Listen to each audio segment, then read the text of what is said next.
All right, all right. We are here with you guys. Hope you guys are having a fantastic week so far. We have made it to Hump Day. We are live here in the Action Lab. Thank you guys so much for being a part of this. Thank you guys for anyone who's joining us. We are live on Twitch and YouTube at the moment. Still haven't been able to get figure out our Facebook integration. We're still working with our Streamlabs support to try to get that figured out. But as soon as we get that, we're going to get that all situated for you. But we are live on YouTube and Twitch. So, hey, we have a great start to the week. This might be our best show yet, Scott. And we've never said that before. So no, we've never said that. It's the first time we've loaded up, and I've been in the middle of a sneeze as we started. So it was really a smooth transition there. So we can only go up from here. And let's go. Yeah, we're gonna talk some NBA, obviously, some NFL news, talk a little college basketball, little golf.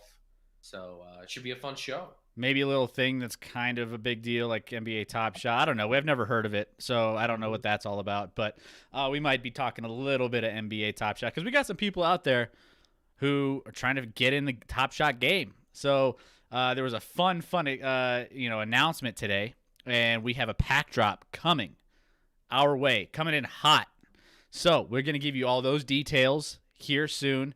As far as this goes, we want your guys' participation. Love to see you guys coming in and watching us. But, hey, throw in your insights. Anytime you see us say something or you want to throw in any kind of, stats or opinions or hot takes, we love to see all of those. That's what gets us excited when you guys throw those in. So can't wait to hear all of what you guys have to say tonight.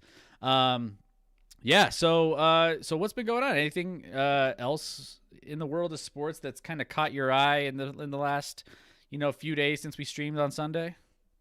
I mean, certainly some things we're gonna dive into here, but it's a little, we're like in a bit of a lull right here, but it's about to pick up a lot. I mean, obviously we just had spring training start for baseball. We're not even gonna talk about that much tonight, but that's getting going. So we got baseball season coming. We got it's now March, which means, of course, March Madness. March Madness. I've had that for two years now, so that's going to be a lot of fun. We're creeping closer as golf gets more and more. We're creeping closer to the Masters in April, and in the NFL, we're at a bit of a lull, but free agency starts in I believe a little over a week. So that'll get going, and then we'll get into draft season. So. A little of a lull, but a lot of things coming up here that's super exciting, and we'll get to cover as it continues to progress here. It's going to be kind of a weird time where it's kind of, this is the slow period right now in sports. It seems like, we're approaching the middle of the NBA season. We're approaching the center of the hockey season. And so, football just ended, so we haven't gotten into some of those big off-season events quite yet, but there is still so much to talk about. As far as this goes, I think from here on out, we have some fun events planned for all these big deals here. We're going to have a special on our March Madness bracket, everything we have going on that front. When it comes to building your brackets, checking out those regions, seeing what's going to be, the upsets and all the teams that are going to go all the way. We have a lot of fun things planned there. We have the NFL offseason, free agency coming up. We have the draft coming up. We have all this fun stuff. So make sure that you guys are following all of our different platforms. If you're watching here on Twitch and you guys want to check out all those different events, make sure you're following so you know when we're talking about all those things. We're always updating our Twitter feed, and every time we go live, it hits you on Twitter, it hits you on Twitch, all the notifications, so you're going to be right there in the action. So we love it. Thanks for all of the previous follows.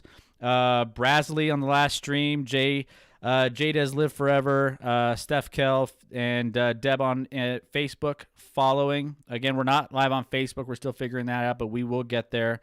Dark Horse and Squatchin in previous shows as well. So, yeah, just before we hopped on, I was just cruising Twitter, and I saw that there's a big triple-double that just popped in that you don't see very often. McConnell from the Pacers, 10-steal triple-double.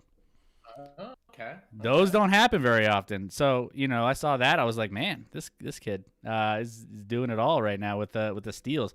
I didn't check the score to see if they were winning or not, but with 10 steals, I would hope so. Irrelevant when you have a triple-double. How do you have 10 steals in a game? Great effort by him, but that should never happen if you're the other team. No.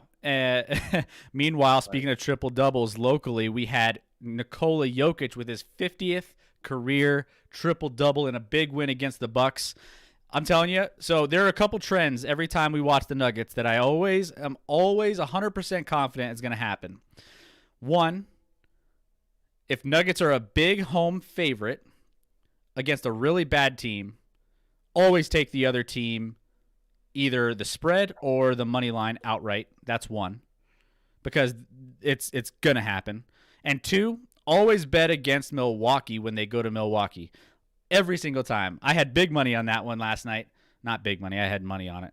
No, saying that the Nuggets would just beat the Milwaukee Bucks outright last night, and I cashed pretty good last night. So that was, it felt really good. Those are the two bets that I'm always 100% sure of. Whenever the Nuggets go to Milwaukee, and whenever the Nuggets are a home favorite. So felt good there. But congrats to Nikola Jokic for getting that triple-double. Just wanted to throw that out there. Since, we don't really cover a lot of the local stuff on our Wednesday show, I wanted to give a little bit of a shout-out there. So big ups. This is the turning point for the Nuggets. They are going to be on the way up. They're buy the Nuggets stock right now because they're going to get this all-star break under their belts. They're going to get healthy, and then they're going to be going through the roof. And 50 doesn't sound like a huge number. You're like, 50 triple-doubles. That places him 9th all-time in the NBA history. 9th. And he's 20. He just turned 26 at the end of February. You have James Harden right in front of him with 53. He'll probably pass him up. The great Larry Bird at 59. The only other center that's in front of him, Wilt Chamberlain, had 78 for his career. He's a long ways off from a few of those guys in front. Oscar Robertson had 181. Russell Westbrook has 156, but he's 26 years old and he's already got 50. I mean, he's going to go down as certainly the greatest passing big man to have ever played at this point. Yeah. I don't think there's any doubt about that. And he's way more than just a great passing big man, obviously. He's incredible at scoring. He's top 10 in the NBA in points per game. And of those 10 players, he's shooting at a higher percentage than any other player in the top 10. Minus, I don't know, Zion is higher than him, and I don't know if Zion's top 10. He was borderline there. So, but, I mean, he is playing at an elite level and certainly should be in the MVP mix. I heard it debated the other day that's why he's dunking more this year. It's flashing. That's what it's flashy. Even when he dunks, it's not flashy. It's like it just doesn't even look exciting when he dunks. He's like, oh, he dunked. It's more the shock factor that he dunked more so than how it looks because it doesn't look that great. I mean, he's no Vince Carter. He's not, so he's definitely got to work on his style. I think after the game they were joking for the All-Star game coming up. We're going to be touching on this here in a minute about the dunk contest, and Michael Malone was joking that he needs to work on some of his style for the dunk contest because he's been crushing when it comes to that, and the athleticism is definitely holding him back a little bit. What's crazy about that? I have a stat that associates him with the dunk contest later. Once we go over that, I'll drop that stat. But I got one that involves him and the contestants in the dunk contest. Can't wait. And another thing, going back to that triple double, he had. I think I think I saw this stat or I heard it from somewhere where of those 50 triple doubles, he has I think it was 20. I might be off on that number. It was close. 20 games where he was 1 rebound or 1 assist off over the course of his career so far from a triple double. And so it could be even crazier where he could be if he were to just get one more rebound, one more assist. He's had a few of those this year already. And so, yeah, look out. Nikola Jokic, he's coming. He's dunking now. So, hey, let's make sure he gets in on next year's dunk contest for sure. So, anyways, thank you guys again. We are going to dive into our news rundown. We have 5 topics for you guys here that we want to cover, and these are going to be more of a a national perspective. Just some storylines that have happened throughout the week up until this point that we wanted to just discuss. So let's dive in to our news rundown. So, first news topic of the day: we are seeing red. And that is because we just finished a tournament here that paid a little bit of a tribute to Tiger Woods. Tiger Woods, if you didn't know, got in a car accident this past, I think it was a week and a half ago or so. If you didn't know, I don't know where you were, because it was even everywhere. If you're not into golf or sports fan, it was all over the map. Exactly. So, it was kind of fun to see. We got a lot of people that were chiming in about that on, all the different social media outlets on, everything about Tiger Woods and, how this is going to affect his career and his legacy and what's it going to be like moving forward. And, obviously we covered a lot of those topics on the last show.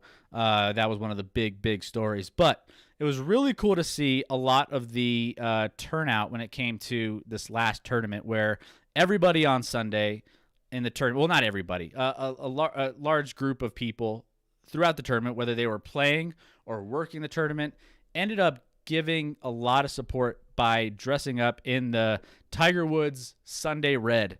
And it was really cool to see. You don't see this very often in sports in general, but also golf for sure, that, everybody rallies around one person that needs it.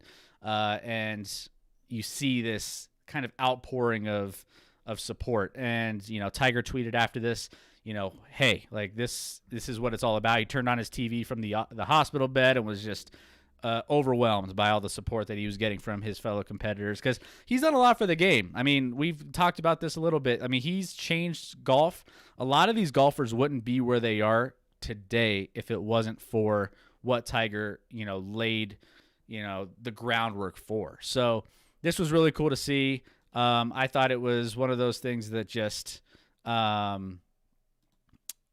was just really, really classy from a lot of the players and a lot of the people that were a part of this tournament. Yeah, I think this idea actually was born on Twitter, and not by anyone relevant. It just kind of took off and was retweeted. And people were like, "Hey, PJ golfers, you should wear red on Sunday to honor Tiger and his usual red that he wears: black pants, red shirt." You had a picture here. We had a picture here of Rory. That's the first time Rory has ever worn a red shirt with black pants in his career. So, and I think that's probably on purpose. The one guy on tour who wears red all the time on Sundays, and it's supposed to be a tribute to Tiger, but it drives me actually nuts, is Patrick Reed, who nobody actually likes Patrick Reed. So, and he doesn't pull it off like Tiger, so I just prefer he doesn't. But this was cool. All these guys reaching out and honoring Tiger. I mean, like you said, they owe. Maybe they still would have been into golf even without Tiger and the interest that Tiger drove. But what Tiger brought was the money. I mean, the purses in these tournaments now and the popularity of golf is largely attributed to Tiger Woods and what he was able to do with his career and the popularity and the eyeballs he brought to the game that had never really watched golf before. He brought a totally different crowd, totally different subset of people, and has made it the popular sport. And these guys can roll in money finishing 50th in a tournament still because of Tiger Woods. Now, granted, I'd be more than happy to finish 50th in a PGA Tour event, but it was super cool to see. Even the guy who won, Colin Morikawa, didn't have a red shirt. He said he ordered one and it didn't come shipping time. It seems a little weird to me. It seems like somebody in your crew could just go to a Dick's Sporting Good around or something. I was just about to say, a red shirt.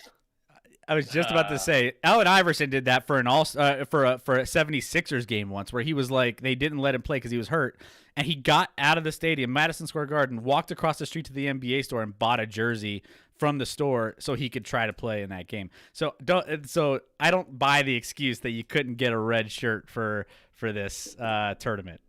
Right. He said, I just wore the black pants. And I'm like, okay, you could have just been wearing black pants by coincidence. Like, that's not the trademark. It's the Sunday red. But congrats to him on winning the tournament. And I hope he was trying to still tribute Tiger. A couple guys who wore it best. Tony Finau, not only he's a Nike guy, he wore the little like half mock turtleneck red that Tiger's rocked a lot the last few years. And he wore his Tiger always comes in on Sundays, well, any day really, to the course with the backwards black hat on when he's wearing the black hat. It's always backwards. Tony rocked it backwards before getting out to the course. And the other one that I saw a funny meme on was like Scottie Scheffler, who clearly like the shirt he had maybe was someone else's that he just borrowed because it was about 8 sizes too big. And people are like, oh, he's throwing it back to the 2000 Tiger who had the baggiest shirt ever. Because Tiger weighed at that time, like he hadn't built the muscle that he has now, and he weighed like maybe $120. So that shirt was way too big. So Scottie Scheffler pulled it off if he was going for that look of just wearing an entirely too baggy large shirt. But super cool to see by the PGA.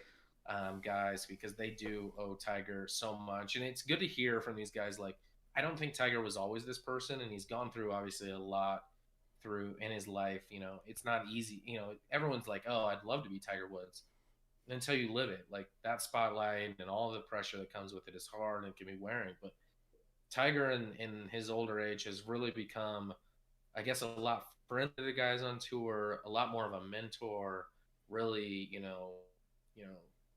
advise these guys and been a friend of these guys. Like, he's really good friends with a lot of the guys on tour, where in his earlier days where he was winning more, he was so competitive that he just kind of like ignored the guys on tour and didn't really have a lot of interest in being a mentor or assisting those guys or drawing those friendships. So to see that and to see that they're thankful for him, really great story. And yeah, we'll just continue to hope that Tiger Woods continues to heal, and whether we see him on a golf course or not, we're glad he's still with us nonetheless. Yep. And he gets to be there for his kids and whatnot moving forward. So 100%. Yeah, no, it was really cool to see. Even the grounds crew. I think you've seen a couple images scrolling on our little vision board here. Like the grounds crew all came through. Like even the grounds crew was able to get a red shirt. So it's like, yeah. See, I mean, showing up in black pants, saying you can't get a red shirt. It's like showing up to like a Halloween party with like, a football jersey, and you're like, oh, I'm whoever this jersey is. Like, it's like, all right. But hey, you know what? I give it to him. At least he had, I guess I'll give him half credit. It's hard to find a red shirt. Anyways, let's move down. We have another big news story this week. And we're turning down for what or Watt? I was gonna say, is he what now? Turning down for what or Watt? Watt this time. We are turning down for Watt because he is the newest member of the Arizona Cardinals. Now, this was a lot of speculation where he would end up. Is he going to play with his brother? Is he going to go to Pittsburgh? Is he going to go maybe Green Bay and all this? Eventually it came down to his boy DeAndre Hopkins, who ended up providing a big boost in recruiting to get him over to the Arizona team that is up and coming. This team all of a sudden has a nice little defense, and adding J.J. Watt to that mix is going to be really interesting. Thinking about this division, I think there's been some outlets covering this too. This division, the defensive players, the defensive pass rushers in this division are ridiculous. Like it's, you add JJ Watt to that mix of all those other guys that are in this division. Man, I hate to be a quarterback facing any other team in this. Whether you're San Francisco, Seattle, it's crazy. But yeah, J.J. Watt, the newest member of the Arizona Cardinals, I think he's going to be a great addition. I think that team, maybe I put a for real bet on them this year to make the playoffs. I don't think I'm going to win as much as I would have last year, but I think this team can make some moves given the fact that Kyler Murray is going to be one of those quarterbacks that's going to, I think, take the next step, and then now he has the defense to kind of keep him in games. I think this is going to be a great move for the Arizona Cardinals, and their defense is just going to be filthy this year, I think. I have no issue with the Cardinals doing this. I can't fully listen. What this came down to, in my opinion, for JJ Watt was that was the best money offer he got. There's no way you can tell me that the best option to contend and win a championship. I'm not saying that Arizona can't be a good team moving forward, but the best option to go win a championship, there's no way Arizona provides that. It was reported, and this was an Arizona local beat writer, and it's been said by other guys that that's not what they were hearing at all. That this guy reported that J.J. Watt signed, and that wasn't even the most he was offered. The Cleveland Browns and Indianapolis Colts each offered more money, and Tennessee Titans offered around the same money as the Cardinals. If that's true, the only reason J.J. Watt would go to Arizona is because he liked the weather there. That would be the last reason. Because him turning down the Browns, I don't think anyone in their right mind right now would say, hey, J.J. Watt, if I had to choose between the Browns, the Colts, the Titans, and the Cardinals, who's going to give you the best shot to win a Super Bowl? I think pretty clearly number 4 on that list is Arizona. Maybe number 3 if you don't believe in Carson Wentz and Indy. But the Browns are super competitive and up and coming.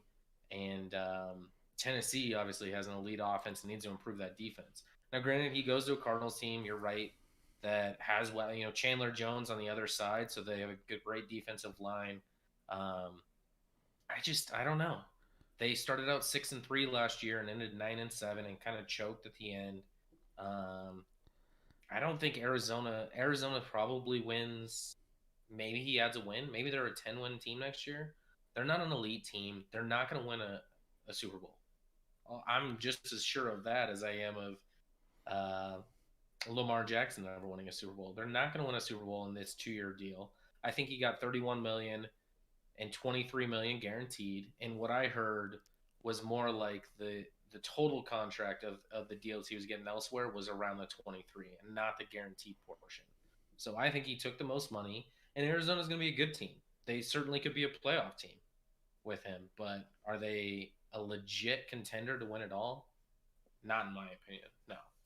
I mean, he's joining a defense. Chandler Jones, as you mentioned, you got on the back end of that Patrick Peterson, Dre Kirkpatrick, Budda Baker.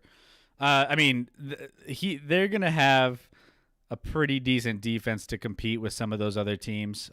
So I don't think Pat Pete will be back. Pat Pete's a free agent. I don't think he'll be back.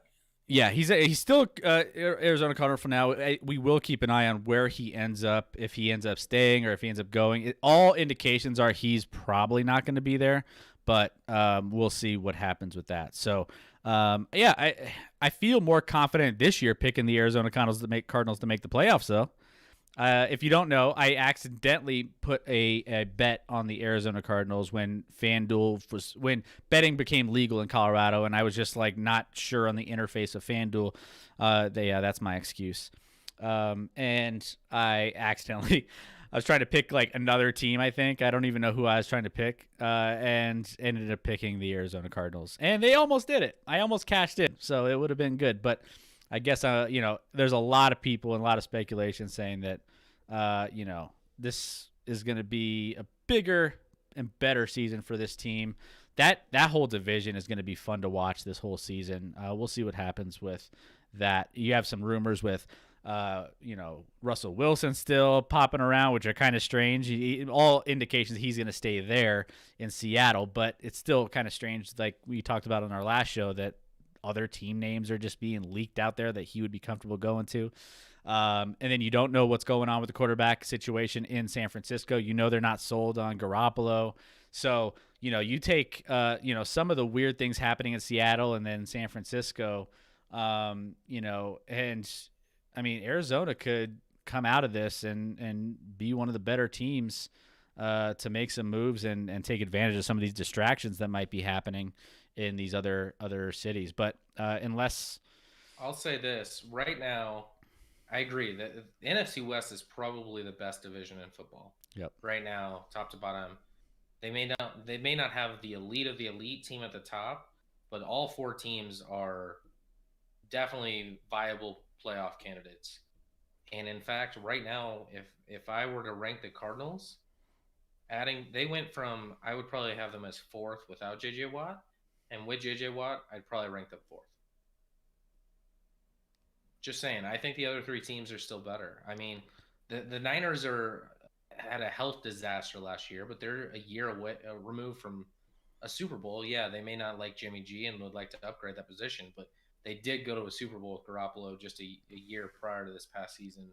Um, Russell Wilson in Seattle still really good, and then you have the Rams who added Stafford and should only be better and better than they were, and they're 2 years removed from a Super Bowl appearance. So I still think they're the underdog and the number 4 team in my mind in the NFC West. Interesting. I think I don't know if I'd have them fourth. Who would you have them over?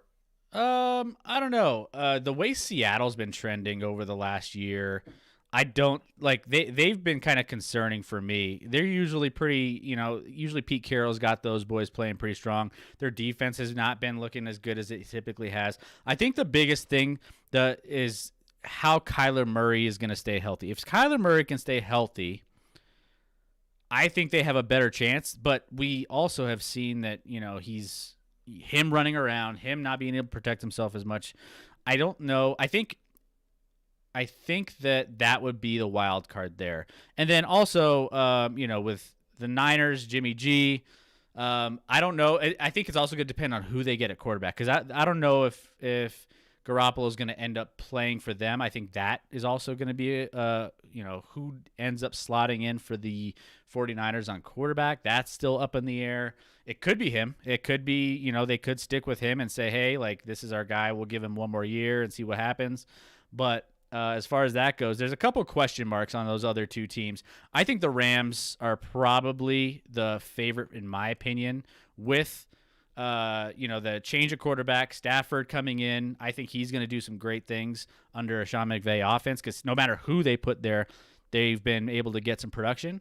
I also do think, though, that they're going to amplify his game from what he was doing in Detroit and push him to another level that you haven't really seen him at. So I think given the questions with some of these other teams on, defense in Seattle and then the quarterback situation in San Francisco, there's not too many other questions with Arizona that I think I would put them, The question is, they've never won. They won 9 games last year. That's their question. Yeah, and I think they're going to win a little more than that this year. I don't know. What's the over-under set at that in Vegas? They haven't set win totals yet. That has to wait till after free agency and NFL draft. We'll take a look at that and see. Obviously there's a lot that's going to happen in free agency, so that's going to also change the way we see some of these moves, because there's going to be a lot of changes. This is going to be this offseason is going to rival, I think, the NBA offseason almost, in the fact that we're going to see a lot of changes in a lot of teams across the league. It was reported today that the next week is going to be just a massacre of teams releasing and cutting guys that you may not expect or may not happen in a normal year. But with the cap lowering, next year because of, the COVID stuff that happened this year, that's going to affect a lot of teams. And I think what you're going to see is a lot of players just signing 1-year contracts because they want to play this year, where you're not going to get that fat contract unless you're the elite of the elite this offseason. So you sign a 1-year deal. Next year, if they have full attendance, which I expect them to have full attendance next year and be business as usual, that cap's going to jump a ton that following year, and that's where you go as a free agent and get your payday. So I think on these 1-year deals, they may not that I really think it's going to help the teams that are contenders, because on a 1-year deal, these guys may not look for the top dollar in that 1 year. They might just look, I want to contend for a year. If I make a couple million less in this 1 year, that's fine, because I'm going to be a free agent next year again, and I'm going to cash in once this cap grows a ton. So Yep. I'm looking forward to free agency this year. It's going to be a different beast than every other year, and should be a lot of fun. And speaking of that, though, a local spin on this is a lot of people have taken this J.J. Watt deal and equated it to the situation that Denver has with Von Miller. And they're super similar guys. They're like the same age, similar performance throughout their career. Both have had injury issues at times throughout their career. Would you be happy giving this same contract, 2 years, $31 million with $23 million guaranteed, to Vaughn right now? Oh man, that was hard. That's a hard one to say, because I do think Vaughn could provide value here. I just don't know. 2 years.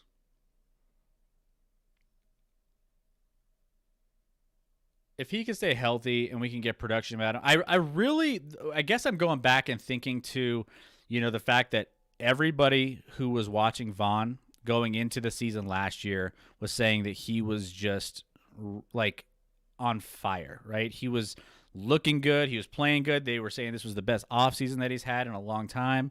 So, given the fact that he's getting older in age, I don't know. I don't want to pay a guy too much, but I don't know. I think if he was on the Broncos roster next year, and you ranked their roster on their best player to their worst player, where would Von Miller, do you think, rank if you had to guess? Oh man, I think he would be one of the better players on that roster. Well, for sure. I mean, he's got to be top 5. Yeah, and I guess I would gamble and go with it and keep him here for another couple years. I mean, you're not committing to him for long term. The money, I feel like, could be better, but at the same time, it's I think we got to stick with it. I mean, depending on also what happens with, who we end up getting in this free, we have a new GM that's in here who's ready to make some splashes. I think that it would be beneficial to probably have Von Miller back another couple years. It would also be weird. I've seen rumors where people in Cleveland are recruiting him, and I'm just man, I don't want to see Von in a Cleveland Browns uniform. It's weird for me. So I would lean towards keeping Von here. I mean, I would think there's an argument that he would be still the second best player. And Justin Simmons might be your number 1 player. Yeah. Who's obviously a free agent, and they'll likely either franchise or sign to a long-term deal. I don't think he's not going to be a Bronco next year. I think Justin Simmons will be back. And then Vaughn's maybe too, who's definitely, and we don't know what we're going to get from Vaughn, but if Vaughn's an average Von Miller based off his career, he's an average of what he's been throughout his career, not better, not worse. He's definitely the second best player at that point. What other elite players does Denver have on their roster right now? Elite. Yeah, not anybody like that, or not any just brand name guys. I mean, he's a brand name guy. He's a guy that he gets eyeballs to your team. He's the one that when you see him on SportsCenter, he's the one that's getting the highlight reels, and he's the one that's giving your team that recognition and that spotlight. So that's always a benefit as well. So I would say, yeah, I think overall, Vaughn is a guy that I think could be, if he is able to stay. I mean, you have to have a pass rush, and Bradley Chubb's been good. He hasn't been great. He hasn't lived up to expectations. But if you have Vaughn on the other side, maybe that opens things up for him. It's that dual pass attack that really, kind of feed off each other. And we didn't really have that last year with Vaughn going down before the season even started on the last play of training camp. So that's what was unfortunate. So, yeah, we'll see what happens with Vaughn.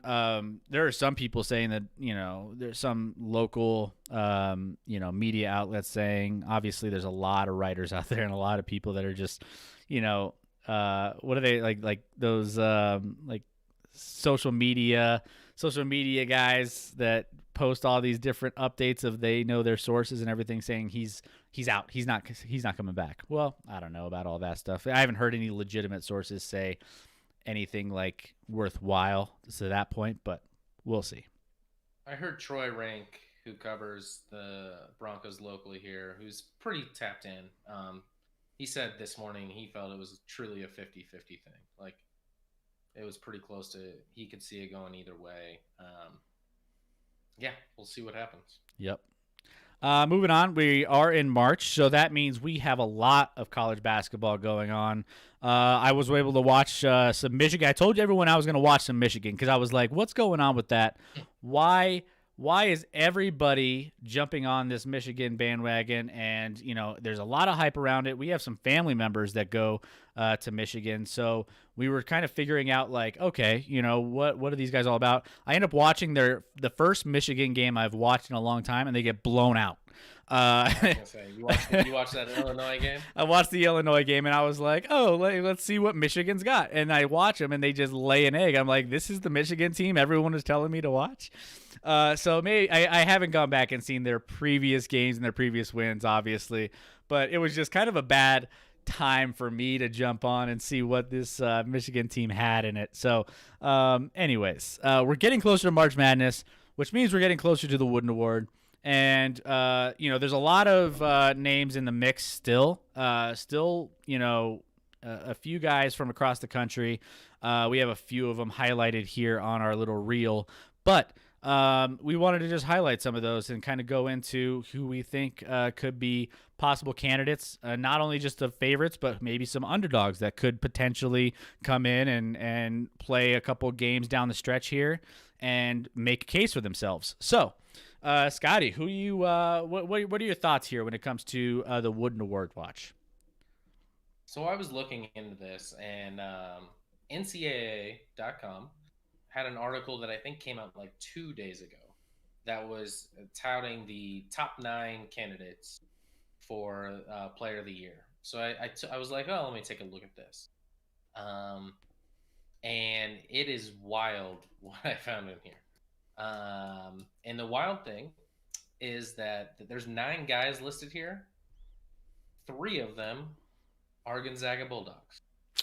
That's what I'm talking about. I mean, 3 of the 9 top candidates, according to NCAA.com, for Player of the Year are Gonzaga Bulldogs. Drew Timmy, Jalen Suggs, Corey Kispert, of course. And if I had to rank those, and you've probably watched more Gonzaga than me, I think Jalen Suggs is the best NBA prospect and the most talented guy.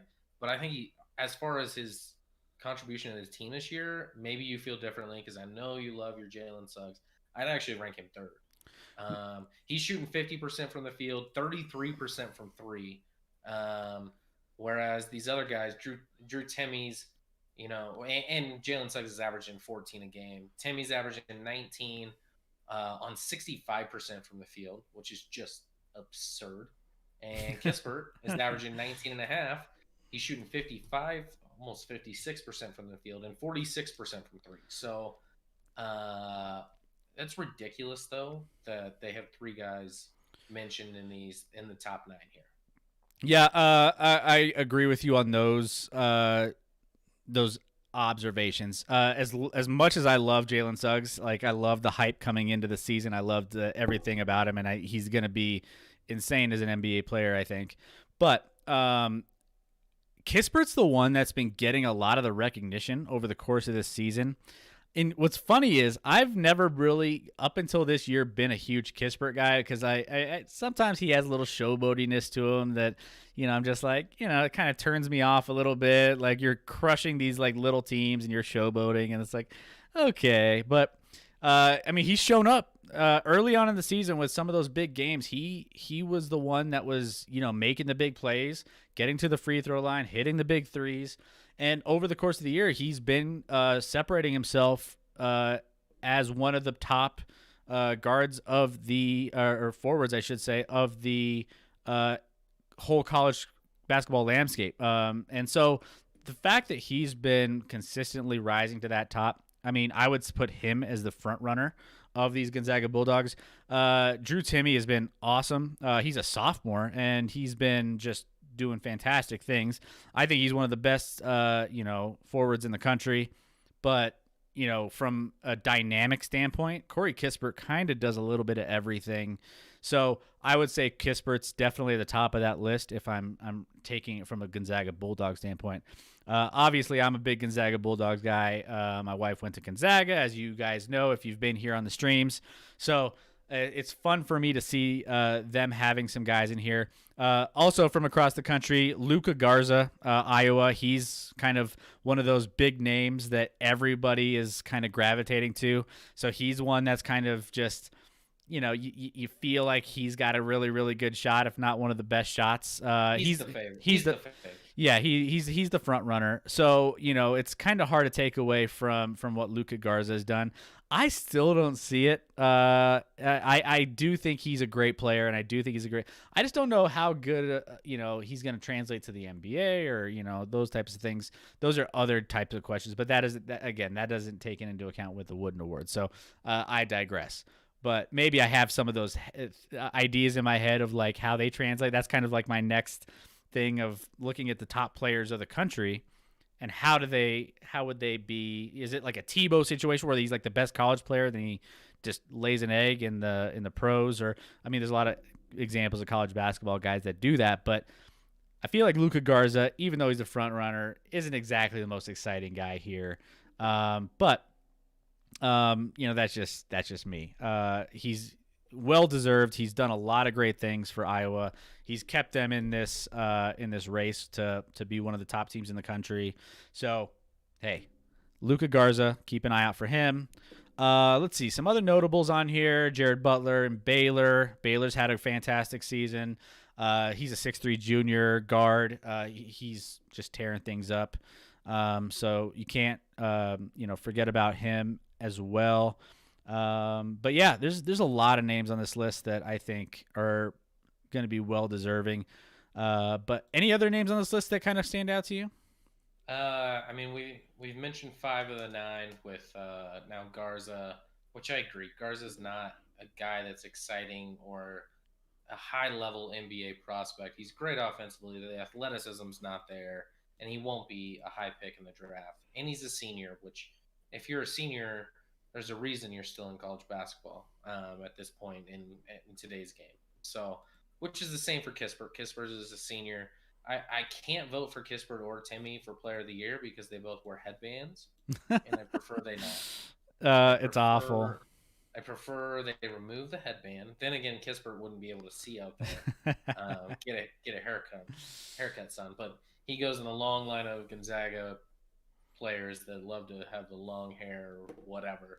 A couple other guys on this top 9 list. Ayo Dosunmu. So I haven't watched a lot of Illinois basketball, but you checked them out the other night. They look good. They look really good against yeah. He's a top player for Illinois. He's averaging 21 a game. Pretty prolific season in his junior year. You mentioned Jared Butler, actually, from Baylor. Obviously, the top player on a team that just lost their first game last week. Almost lost another one. They did. They went to overtime against the top 10 West Virginia team on the road, but pulled it out in overtime in a game that was fun to watch if you were able to see it was like a matinee yesterday. Great game. Like 3 p.m. Mountain time, at least. A couple other guys on this list: Jeremiah Robinson Earl from Villanova. That one hurts a little bit because he actually went to high school in Kansas, and everyone thought he was going to be a Kansas boy. And he's related to a guy who used to actually play at Kansas. But I guess he wanted to make his own path and so he ruled out Kansas based off that. The other name I really want to mention is Cade Cunningham, who I get to see a lot. Oklahoma State freshman guard. He was hyped as the number 1 freshman in the country coming into this year, and he's lived up to the hype. He's averaging 20 a game, shooting 43% from 3. he's been great for Oklahoma State, and they're going to be a tournament team. They're in the top 25, ranked 17th, and he put up like I think he was playing Oklahoma. He put up like 40 plus points in an overtime game that they won against Oklahoma. That was back and forth. Looking at one mock draft right now, they have Jalen Suggs going 2, Cade Cunningham going 3. So those are the 2 guys on this list. That the only 2 freshmen, I believe, on this list, and clearly the top NBA prospects on this list.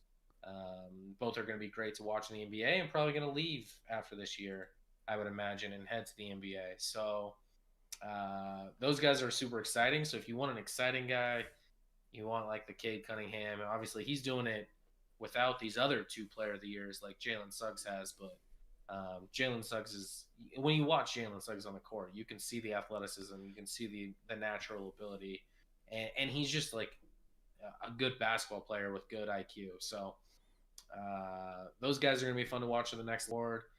I think it'll right now, like I said, I think a game for Iowa, who's number 5 team in the country. So, and he was hyped before the season. So I think he's likely the guy at this point, unless something crazy happens. But a lot of good players here in a season that, hasn't. There's not that one guy that's just a mega superstar like we had with Zion a couple of years ago, or so on and so forth. But some really solid players here. Yeah, and again, go Zags for getting 3 guys in here. So we'll see what happens. I honestly think it's gonna end up. I think as much as I would love Suggs to get something, I just think it's gonna go to like a Kispert or something. But it's fun as a Zags fan to see that. It's just a result of how they've been playing this whole season. I know we have a few Zags fans that typically chime in to our chat. So if you're here, throw some Zags love in the chat, and then we can, celebrate a little bit before we get into this NCAA tournament. This March Madness is going to be fantastic. I think, obviously not having a lot of these big, we mentioned there's not a lot of Duke, North Carolina, Kentucky, like, those guys, those teams haven't exactly performed to the best of their abilities this season. Definitely underperformed, and it's actually kind of nice and refreshing to see some of these other teams on the upswing, doing some fun things. So, big ups to the Zags. Hopefully they can do some good things in the tournament. But let's move on. We have our next little topic here. We got the NBA All-Star Dunk Contest. Now, with this, we have 3 guys here, Cassius Stanley, Obi Toppin, and Anthony Simmons, that will be performing in this NBA Dunk Contest. Now, Scotty, this is kind of a weird one for me because, like, I used to be a huge fan of the NBA Dunk Contest. It used to be one of my favorite events growing up. I'm a big NBA guy. I love the NBA Dunk Contest. But for some reason, like, over the last few years, it's kind of lost its luster. You don't see, like, the crazy dunks like you used to. I remember seeing some of the crazy ones when I was a little kid. One of the best dunkers in the history of the game. You have Vince Carter. Who else would you say are some of the top dunkers? The difference was there used to be, it wasn't just great dunkers, they were stars in the game. Yeah. So even if the dunks are as good now, no one cares about these 3 guys. I'll get into some of their stats in a little bit here. At least not yet, but yeah, obviously way back in the day, you had Dr. J, you had obviously in the 80s, you had Michael versus Dominique. Which was just such a great show to watch in the dunk contest. You talked about Vince Carter. You had Spud. You had like Dwight Howard, Spud Webb. You're talking about like guys that like big names from the league. I'm drawing a blank on a few more recently even that have participated that are, even if they're not, Zach LaVine wasn't a huge name at the time, but certainly. Blake Griffin when he was big. Blake Griffin. I knew I was forgetting someone, and Blake Griffin is who I was thinking of. So yeah, none of these guys want to, for whatever reason, participate in the slam dunk contest that are stars of the game like it kind of used to be, which is disappointing. And this one's a little different because it's not your usual Saturday night like we talked about I think a couple weeks ago. I think this is occurring at halftime of the All-Star game. So it makes sense that like anybody in the All-Star game may not want to participate in this, but even your second tier, third tier, fourth tier guys aren't the guys on this list. I'll break it down for you. So these three guys, Obi Toppin, Anthony Simmons, and Cassius Stanley. Let's start with Toppin. Toppin was a lottery pick for the New York Knicks this year out of Dayton. He's selected 8th overall.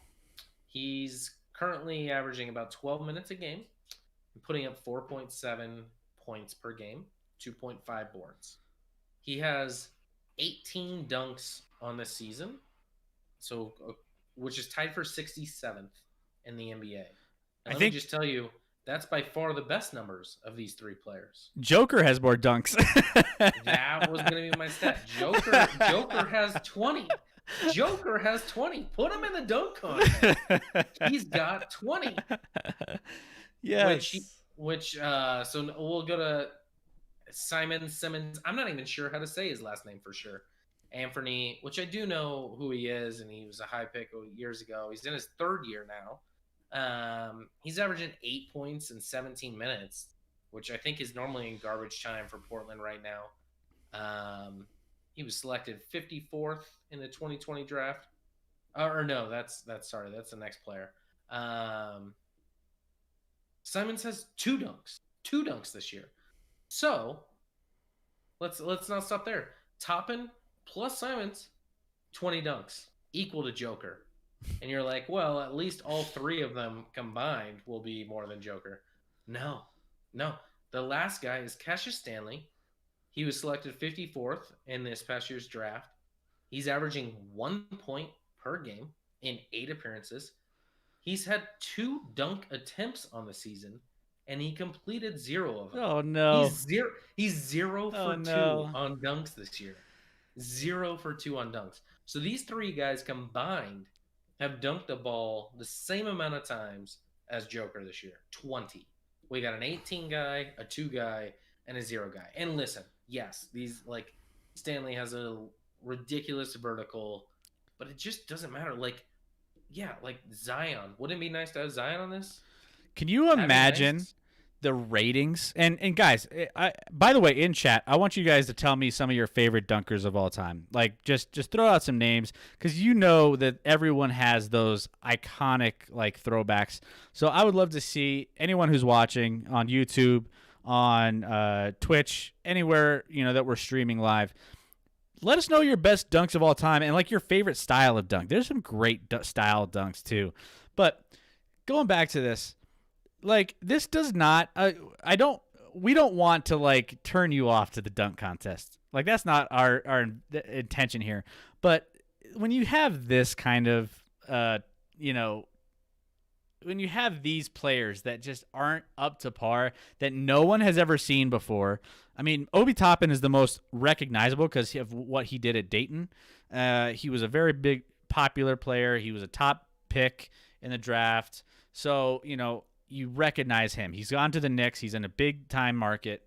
You've seen him a little bit. But still, he hasn't exactly torn up the league in terms of being like a crazy, he's not even, I think, in the top, 3 or 4 in the rookie rankings when it comes to just the rookie of the year. I don't even think he gets enough playing time to even get that. So it's just, it's unfortunate that the NBA can't get players to do this. Because if you were to take this and you were to grab Zion, you were to grab LeBron, and you were to grab, I don't know, one more, even like a Russ Westbrook or something. Like, Russ has some athleticism. As much as I don't like Russell Westbrook, he can have some fun, crazy things during a dunk contest. You put those 3 in this dunk contest, I guarantee you the ratings would be through the roof for the dunk contest. Even just Zion against LeBron would blow away what we have currently for this dunk contest. And it's like, I've never understood the recent, like, over the last 2 or 3 years, even further, why NBA stars don't want to compete in this. Like, it's a brand builder. I mean, I guess if you're a star, you already have your brand built. But if you're LeBron, if you're having more eyeballs on you, like, is it a bad thing? I mean, I guess if you underperform, it's still like fun, right? It's a fun event. You have a good time with it, and you get viewership for yourself, the NBA, your team, it's just one of those things. I wish the NBA stars had a little bit more, drive to be part of these. Like, even like the 3-point contest and everything else. I remember Peja Stojakovic and all those, like, Ray Allen would be competing against. Like, it would just be like insane to see some of these guys against in a 3-point contest, even that you would tune in to see, because you got the best guys in the world competing. Here, you have 3 rookies that no one really have watched in their entire season competing for something that no one's going to watch. So it's just unfortunate. Yeah, it's disappointing. Like, listen, LeBron doesn't have to do anything he doesn't want to do, but to not be at least in one slam dunk contest, he's done a disservice to that's the dunk contest in general and the NBA fans. Like, he needs to be in at least one.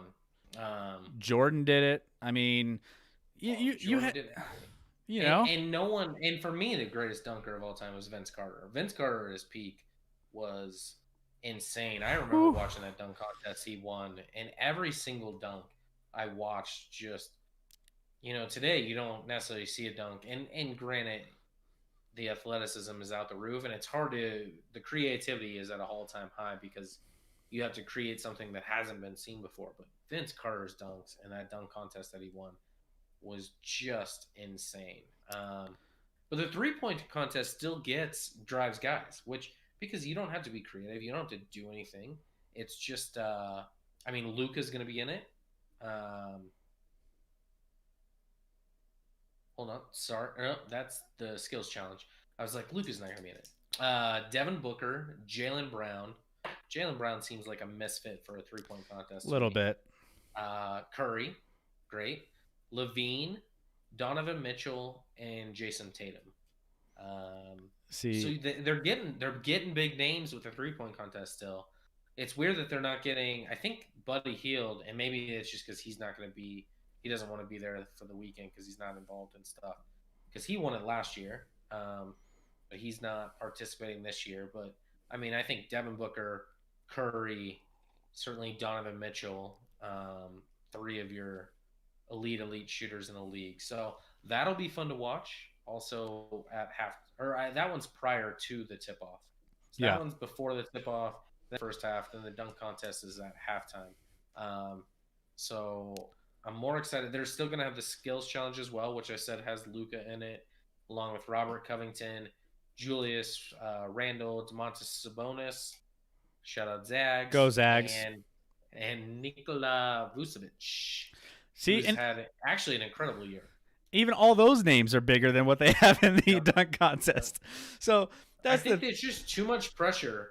Like, guys that are stars don't want to mess up in the dunk contest and have that against them. I think they view it as nothing to gain and everything to lose. Who cares? Like, right? Come on, who cares? Yeah. It's you guys. I mean, if the dunk contest had some sort of impact on how you were going to perform down the stretch or if it had some impact on if you were going to have a home court advantage in the playoffs, or sure, maybe you just don't want to mess around with that, you just whatever, or maybe that does bring them. Maybe it's that's the incentive for guys to, how does the NBA provide incentive for people to join in and get these guys to play in this? Maybe there has to be some sort of big thing with it.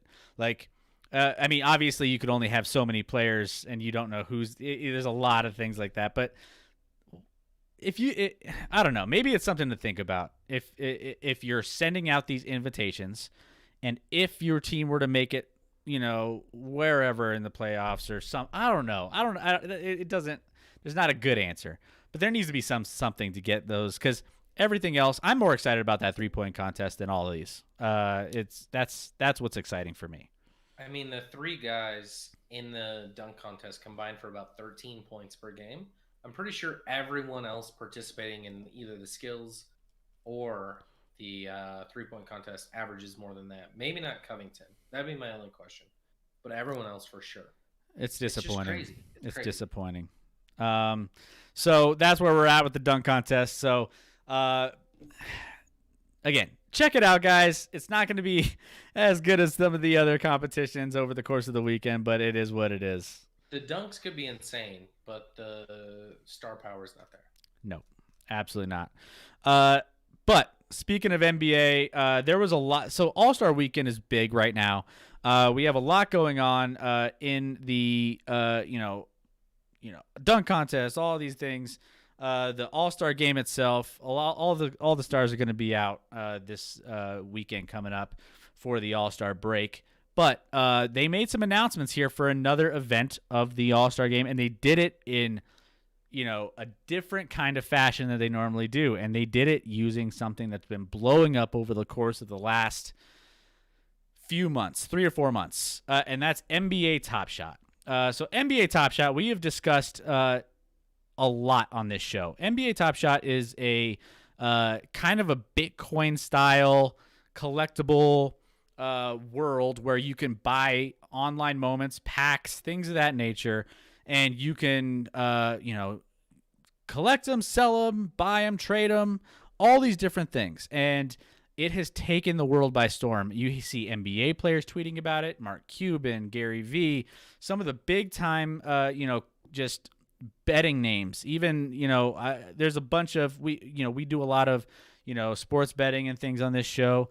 Even a lot of the guys from I think Sportsline and ESPN are talking about this. I think Colin Cowherd, even on Fox Sports, had a little spiel with Mark Cuban on this recently. NBA put out a couple different podcasts trying to talk this up. Well, this way they ended up doing something a little bit special with NBA Top Shot. Top Shot's been almost impossible to get a hold of with these packs, and they decided to do a big promotion for All-Star Weekend and reveal the rising stars along with their future pack drop that's coming up on the 7th. So March 7th, they will be dropping these packs, and a lot of the players that are in these packs are going to be competing in the Rising Stars Challenge. So this is going to be a lot of fun. Obviously, Scott, you've been collecting. I've been collecting for a while as well. So it's really cool to see some of the players that are on here. Scott, do you have a list of some of the guys that are going to be competing in this and also featured in these packs for the Rising Stars Challenge? Yeah, and what's cool about this is, like, maybe not all these players are the stars of the league or whatever, but just like, first of all, they have room to grow. They're first and second year guys. That's the gist of being on the Rising Stars team. And secondly, just like when you're collecting sports cards as you did as a kid, those rookie cards are all the more valuable, or in this case, their first moment. Some of these guys don't have moments out there on NBA Top Shot, what they're called, or cards, if you don't understand what we're really talking about, essentially. So you could have the shot or the chance to get their first moment, which is like their limited edition rookie card, which is always up in value. I'm a little happy they're not having this game. From a non-Top Shot perspective, they usually have this game. I don't know if you looked at the rosters, Chris, but they've always, the last few years, they've done this U.S. versus World. The U.S. team might have won this game by 100. Like, this is the U.S. team roster. You got Lamellar Ball, who that's probably going to be the most, well, maybe not the most valuable card of these, but right up there. Anthony Edwards, number 1 pick in the draft. Yep. Tyrese Halliburton, lottery pick with the Kings, played pretty well. Tyler Hero, who was a huge contributor, obviously, in the Heat's run to the NBA Finals last year. DeAndre Hunter for the Hawks, not a huge name. Keldon Johnson, kind of silent with the Spurs. Ja Morant for the Grizzlies, Rookie of the Year last year, a beast. Michael Porter Jr. We may have discussed him last week on the show, I think, for the Nuggets, stud and valued on NBA Top Shot, certainly. Zion Williamson, who wouldn't have played in the game because he's in the All-Star game, and then James Wiseman, the number 2 pick for Golden State. That's the U.S. roster. The world roster is Precious Ashua. Yep. You know, he for the Heat, he was a lottery pick in this past year's draft. Nickeil Alexander-Walker for the Pelicans. Denis Avdija for the Wizards. RJ Barrett, who hasn't been a huge contributor like they thought for the Knicks in the second year. Nugget, Facundo Campazzo. Who I told you right away. I can't wait to get that moment. Oh, let me lock that one down. Couple Zags though. Brandon Clark and Rui Hashimura. Yep. For the Zags, and Lagoons Dort from the Thunder. He's a stud. Who's had a solid year. He's a stud. No, he's had a solid year. Theo Maledon from the Thunder, and Michael Mulder. Like the world team might have lost by 100. Yeah, it's a little bit lopsided there. There you have a couple studs on that team, but the U.S. team is definitely solid. I mean, I remember even Jamal Murray was on the world team, you know, when he qualified for this game early on, and you know they competed a little bit, and so yeah, I think it's interesting.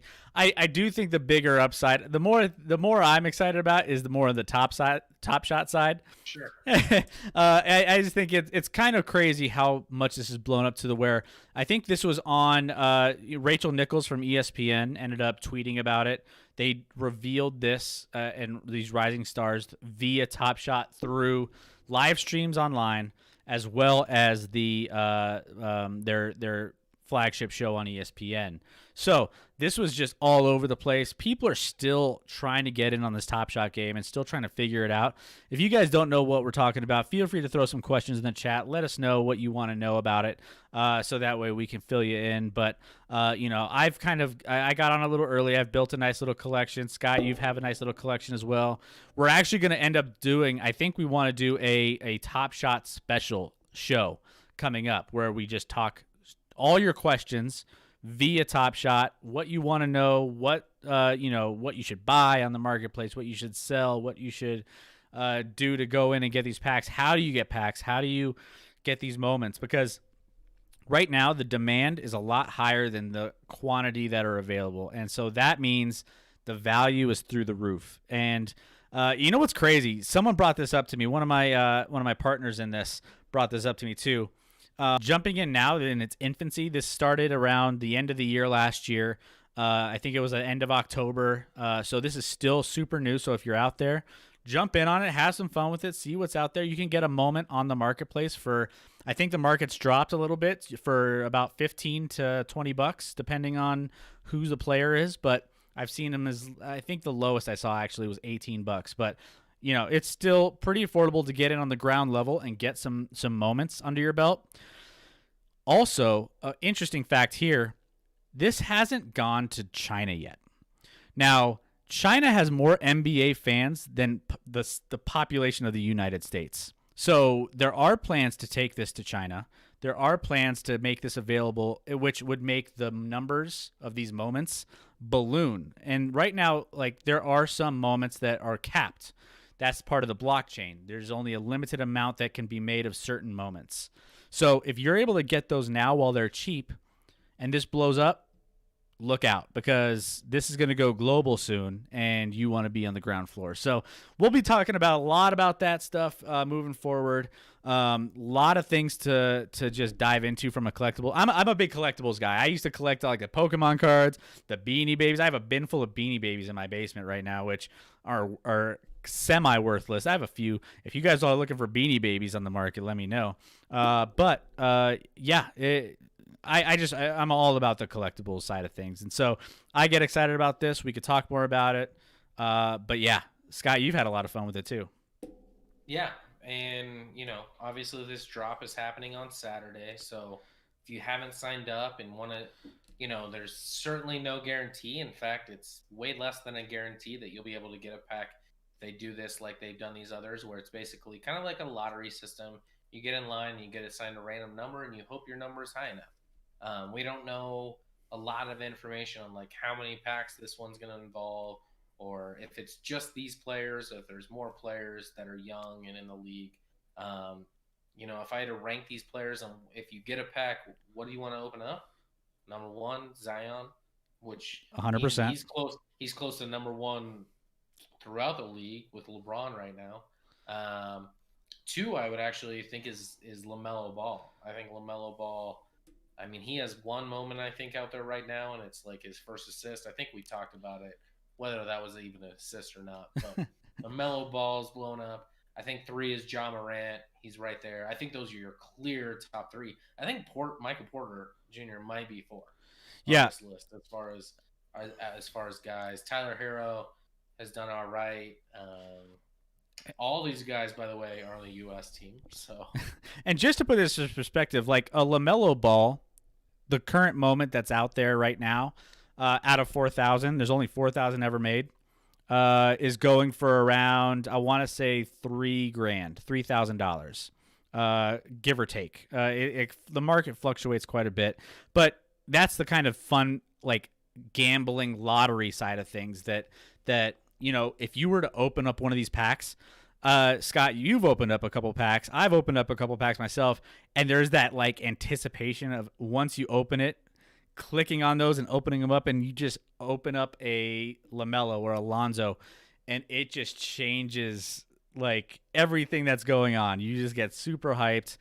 The excitement level of this is just, you mix your gambling, you mix your collecting, you mix your all of it, and it's fun. I don't know how much the prices are on these packs though. I don't know if they've released that quite yet. They have not released how much or how many packs at this point, just that there's likely, and because it's in beta version, when they do say likely, it's not a guarantee that it'll be on the 7th.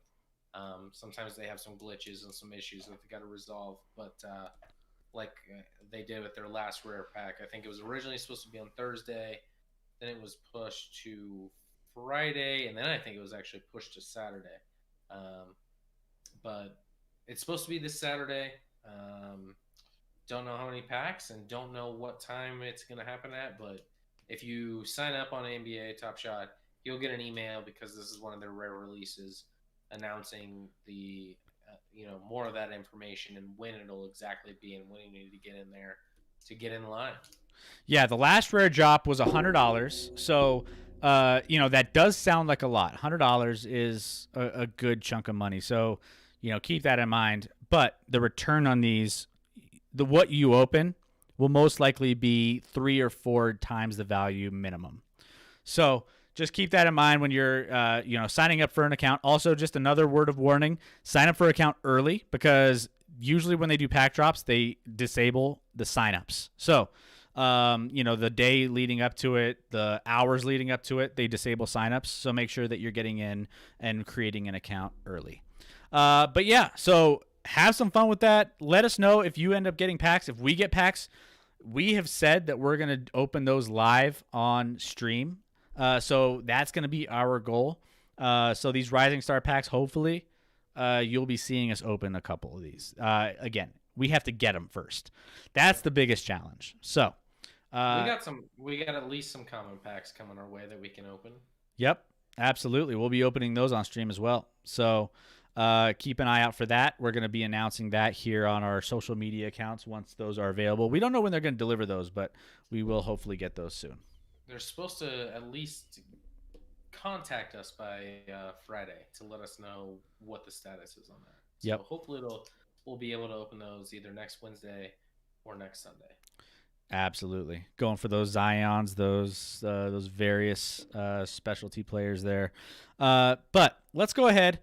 Enough about the Top Shot stuff. Again, if you have questions, throw them in the chat. Make sure that you're hitting us up either on the YouTube side or the Twitch side, because we are, again, live on both. If you're here and you're just watching, thank you so much for being a part of this. Thank you for joining us and just checking out our channel here. Make sure you're following. If you're not already, hit that follow button. It means a lot to us. and we are so grateful of all of you that are participating. So let's jump into our tier list.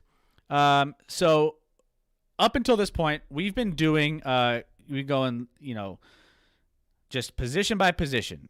We've been doing this. We have one more after this. We have our centers left, and we're going to have a fun time with that as well. And then that's going to wrap up our position rankings and tiers for the NBA. Now, based off of what they're doing this year, this is going to be how we're going to be pushing these guys in various sections of the of this list, and we're going to try to make sure that we get these guys ranked correctly. Now, we've typically done a fantastic job of ranking these because, whether it was our NFL or some of these NBA tiers, we're really good at putting guys where they really should slot. But last week we had a little bit of, some back and forth, which, is healthy. Healthy debate. Healthy debate, and it was a lot of fun. And you guys loved it too. So it was going to be good. So maybe we'll have some more of that today. Who knows? But we're ranking our best power forwards, and we want your insights on where you guys think some of these guys should land. If you guys want to put these guys in certain slots, let us know, and we will make sure that they get where they should be, because that's what makes this fun is your opinions and what you guys want to see as well, because we may not have it completely right as much as we would like. So let's dive into these, Scotty, and see where we are ranking these. Where do you want to start? Do you want to start on the below average? Do you want to start on the average? Do you want to start in the middle, the low, the top? Yeah, I think we've been working our way up. Let's start from the bottom to the top. Okay, so for all of these, let's see. There's a lot of names on this list here, and so as far as this goes, let's see. Let me take a quick look at these and see where some of these guys will slot in. And again, we're trying to look at what they're doing this season to help their team, and then just impact they're making on the league this year. So. Oh, man. Where do I start? Let's see. If we're on the bottom end of this, I'm kind of looking at... We got some Jay Crowders here. We got some, Some Rui. Got some Rui. Rui's, all right here. We got Wancho here. I think... As far as some of these guys go, I think let's target some of the teams that haven't been performing, and then kind of like associating some guys with those teams. Now that doesn't mean they're going to be awful, but that just means that maybe they haven't been making the biggest impact on their team. And right now, I think from this list, I think Wancho kind of stands out as one of the guys that's not maybe up to like a level as some of these other guys here. The Minnesota Timberwolves have been awful. They haven't exactly performed very well when it comes to just the fact that they have a younger team, not being able to compete with a lot of the other teams in the league. I would say Wancho's kind of more on this list at the bottom of the tier here. Do you see any others here that kind of stand out for this bottom tier? PJ Tucker. PJ Tucker, who's averaging a solid 4.5 points per game, four rebounds. Yep. Shooting 37% from the field, which is pretty terrible. I think PJ Tucker, has had some contributions throughout his career. Now, as a decent role player, not really a starter material. And now I think Houston's lost 11 or 12 straight. So he's not a helpful piece there. And really shouldn't be a starter in the league at this point. Yeah, he's definitely struggled a little bit. I would say another guy on this list maybe is a little bit below average here is I think PJ Tucker has kind of been one of those guys that's just like, PJ Washington. I'm sorry, PJ Washington. I think we just did that guy. PJ Washington, he's a young kid. He's still super, super young, growing into the league. I think he's another guy that is kind of working his way up. Hasn't got there yet. I think he does have the potential to get up there and make some big things happen, but just hasn't been able to do much this year as well. So, so I would put him on the below average side. Let's see. Anything else? Anyone else that you would throw in on this bottom tier here? I mean, I still think I did say Rui. I just don't think he's playing 30 minutes a game. He's only shooting he's 45% from the field from a guy who doesn't. He's shooting under 30% from three. Doesn't really. He has 5.5 boards per game, averaging 12. All right, maybe he's out. He might be average. And he is in the Rising Stars game. I'm not trying to hate. I was going to say, if I could, I would probably throw him up here. I think he fits a little bit more. I think he's a little more established. I would trust him over these guys down here. So I think he would fit a little bit better there. Another one I'd probably put is Jay Crowder. Jay Crowder, he's like a guy that hasn't exactly his best years aren't exactly ahead of him or behind him. He's kind of just that guy that just hangs out a little bit. He never really takes over games very often. Can he have a nice little stat line and hit a big shot here and there? Sure. I just don't know if he's a guy that I would put anywhere higher than where he's at right now. He just doesn't really fit. So I would put him there in that slot. So let's see. Let's move up to maybe some other tiers here. Let's pick out some guys. Actually, I got a guy that should still be below average to me is Markieff Morris. Oh, your boy Markieff, huh? Yeah. I mean, he's putting up like 5 points a game this year. 40% shooting. Hasn't been playing well. You got to label that guy as a below average right now. I know he's with the Lakers now, although that's a sweet digs there, but not playing well this year. Yeah, no, I think so too. He's definitely, and he falls in the role player category as well. Now let's go ahead. Let's just kind of pick some guys. Let's maybe go through this. Maybe I'll call out a couple guys and I'll have you kind of slot them in where you think they're going to be fitting. Let's go with Siakam. Where do you think Siakam goes in this? He's probably like an above average guy for me.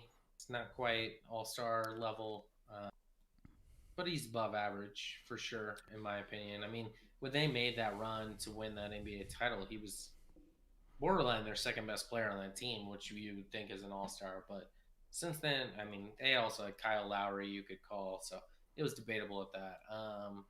I think he's pretty fitting at above average. Yeah, I think he's up there. I don't know. I wouldn't again put him in the all-star. I do think he fits right in that above average.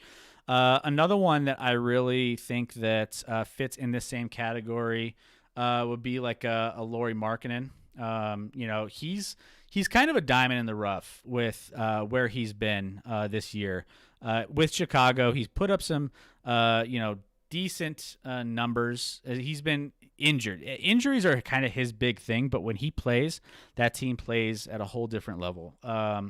And I think that he is kind of in that above average, slot there. So I think I feel. I would have a slight disagreement with that. I'd probably put him average. More average? I don't think he's not on Siakam's level. So if we're just strictly talking those guys, and maybe it's just a threshold thing. And he is averaging, 19 points a game this year.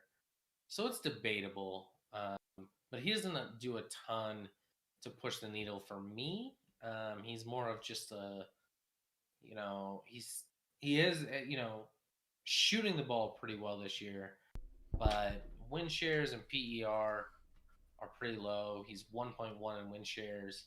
He only gets he just doesn't do a ton for me right now. Like somehow in his rookie year, he averaged 7.5 boards and then 9 boards, and now he's down to 6 rebounds per game. which kind of to me is frustrating. I think But he is averaging 19 points per game.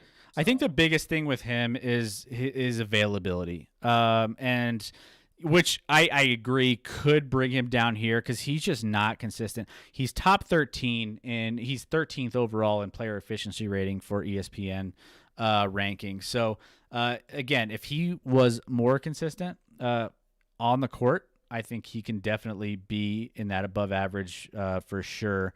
But yeah, I think that he can slot. Kind of, he's on the fence here. We'll put him at average. I think that's a safe bet there. So here's another interesting one for us. Paul Millsap for the Denver Nuggets. Now, he's a guy, again, that doesn't play very often because he's a little older. He's been kind of in and out of the lineup over the course of the last 2 or 3 years. But when he's in the lineup, so a lot of numbers. I'm kind of with you on the numbers versus the eyeball test. So this is going to be my eyeball test. For me, his numbers put him right above, right around where Lauri Markkanen is, which means I would put him, if we're marking him along the same lines, I would put him on average. He pains me sometimes to see him play basketball, at least in the last couple of years. Again, can he put up numbers? Yes. But I'm not going to lie, seeing him next to a Rui and a Markkanen in this list, he kind of fits. So for me, I think I would rank him on average. I don't know if I'd put him above average. No, at this point, there was a point in his career where he was above average. He made some all-star games even. Right now, he's only averaging 24. When he is healthy, he's playing 24 minutes a game, or exactly half the game, which tells you, like, even Mike Malone views him as not a great player, just a key contributor. He's played well. He shot the ball really well. He's over, 50% from the field, 52% from the field, 41% from three. So he's been effective when he's played as far as shooting. He's a pretty good defender, always kind of has been, even though he's a little undersized. The athleticism isn't there anymore. I think average is pretty appropriate for him. I think that's where I'd label him for sure.